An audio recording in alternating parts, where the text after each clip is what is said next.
sa pag-aaral po namin dito sa University of Makati po, marami po siyang natulong sa amin. Kasi ang tuition po dito sa UMAC, 1,000 lang po pag Makati residents ka po.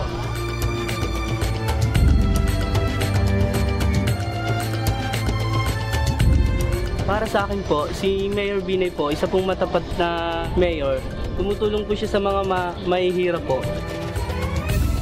Mapagmalasakit po, may takot po sa Diyos, tsaka matapat po sa serbisyo. Gusto na ako nang baibalan ninyo na dako kahit na buhat si Binay diri sa Makati.